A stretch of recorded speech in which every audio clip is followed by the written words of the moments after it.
that groups worked? You guys found each other? Yes. Good. Yay. I'm just happy that worked. Sorry I was late. I had a nice assignment photographing a new coffee shop. Oh, that sounds good. That's Yeah. not trauma facing. Yeah. It was nice to have an assignment where no one's yelling at you saying, you can't be here. What are you doing here? I like it. Caffeine facing. That's a different. Yeah. It's great. Hey, everybody. Welcome back. We're going to be just, if you feel like turning on cameras, we're going to chat for a few minutes. Just want to hear if anyone had any thoughts or what your team recommended coming out of our boundary discussion. Looks like we're all getting back here. So glad that the breakouts worked. We just wanted to kind of get a little time to circle up here. Does anyone want to report from their group? Anyone have any, they can report either whether there was a boundary story that involved having to change a boundary or recommendations for young freelancers. Feel free to, yes. Hi there, is it Toka? Hi Toka, thank you. Hi. So we basically talked about boundaries with our sources when they invite you for a drink or for something to eat and they insist, and it differs from one culture to another, but in some cultures it's really offending. So we end up in a really stressful situation and we don't know what to do about it. So yeah, Sandra, she had the experience with it and she said it's okay to have your boundaries, and if they didn't accept it or get offended, it's their problem, not yours. But at the end of the day, we usually try to be as friendly as possible with people. And I usually play that game with them, which is I'm nervous when I'm working. I can't eat or drink anything when I'm working. But sometimes they wait for me until I finish and they say now it's time for the food or the drinks. So yeah, it's a nice but stressful at the same time because we don't want to have a conflict of interest. That is such a great example. I so appreciate that, Toga. Anybody have thoughts on that? Because I think you're right that culturally it's really varies. And a lot of journalists talk to me about this, including whether to give a phone number and stay in touch with a source. Some folks, they've told you their life story. You might do a long piece and then they are still texting you. And so what boundary, what works for folks in that regard? Any thoughts on that? It's a great example. Because I don't think all folks around the world all experience that the same, which is what it means when someone's like, no, I'm not gonna have coffee with you. It has different meanings. Anyone else have a thought on that or example around that kind of boundary?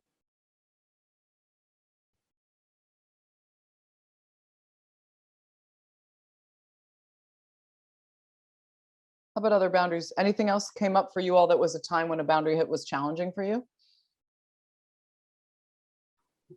I'm just curious to know if you're in that situation where someone's wanting to take you out. I come from the documentary world, so we do that all the time and it's not a big deal, but usually we pay. So would you feel okay if you paid?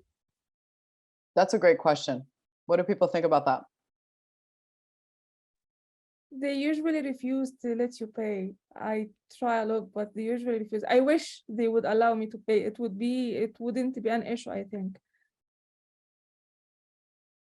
From my perspective, doing work different than yours, but not dissimilar. Sometimes patients would try to pay me, extra, like at the hospital where maybe they don't pay because it's Medicaid, and they bring me a present or they say, I want to have you to dinner.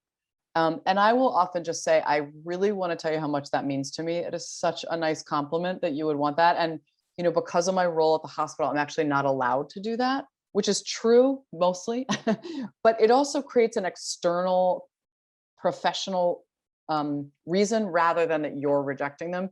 And I don't know if that would work across different cultures in terms of whether people would understand it, but I think most people do understand being told I'm so sorry, my work doesn't allow me to do that. It's a little bit of, as you said, it's a kind of a cheat, but what other boundary examples came up for you all? Things that have been challenges or things you really think that freelancers should focus on?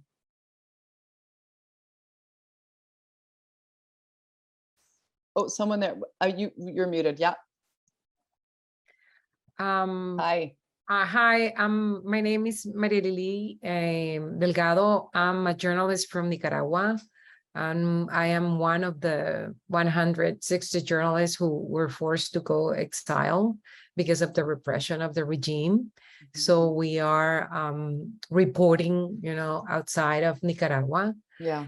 And my challenge is like that sometimes you find in a way conflicted because you interview a lot of people who are like in really severe need, and sometimes, of course, you don't have all the money, but people, like when they see you and they recognize you as a journalist, they say,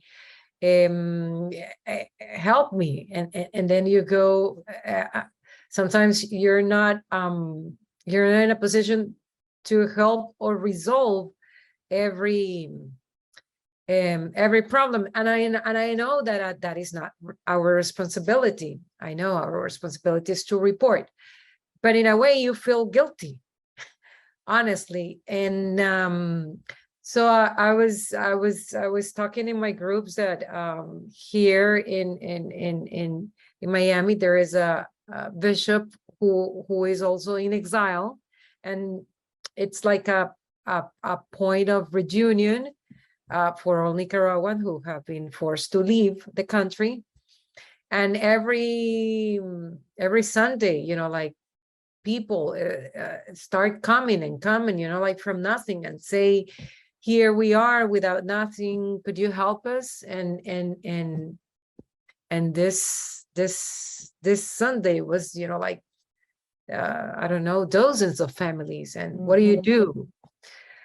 So that is one option. And on the other side, sometimes I feel, for example, in my case, that we cover a lot of people who were threatened and like to jail or to death, like, and sometimes we got the chance to interview those people, but those people, they have to leave the country, otherwise they die.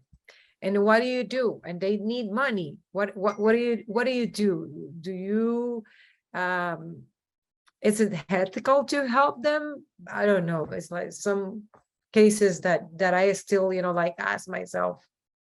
Absolutely. I'm seeing a lot of nodding. I don't know, others really are relating to this. I'm relating to it. Any reactions? Is it Maria Elena? How do you say it? Maria Lili. Maria Lili, pretty. Lili. Any responses to that? How you handled it? Probably the worst person. Go ahead, Kate. I've crossed that boundary. I was just discussing that in the breakout room where I'm having to tell people their brother's dead, and definitely I crossed that boundary. The good side of that is it does produce other positive outcomes. So is it ethical? I don't know if we have a manual on that, but it's certainly ethical to be human. Yes. Anyone else? I think this is not one where there's a formula. I think it's, but what I want to argue as a psychologist to you is that whether being intentional about it is very different than just in the moment being like, oh my God, I'm just going to open my wallet, right? And I have had this exact situation many times. I work a lot with very impoverished folks and people in real trouble.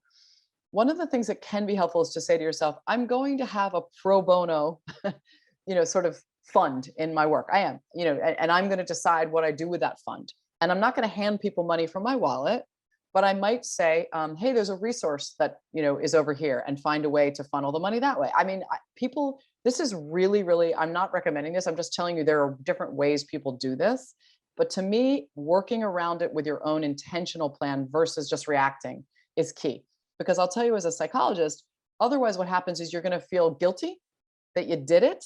And then you also can feel annoyed at yourself and kind of like a bad journalist that you did it. I've had that too.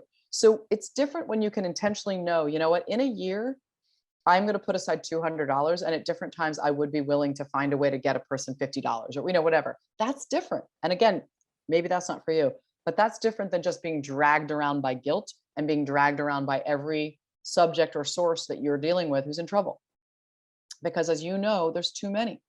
And you are doing a service. You're doing a beautiful service. You all are shining a light on the world to tell the stories of the world. That's something really powerful. How do you all say no about money though? Let's just specifically get there, because I know that you've got to be getting asked, right? So when someone just says, can you give me money? Does anyone have a way they've handled that question?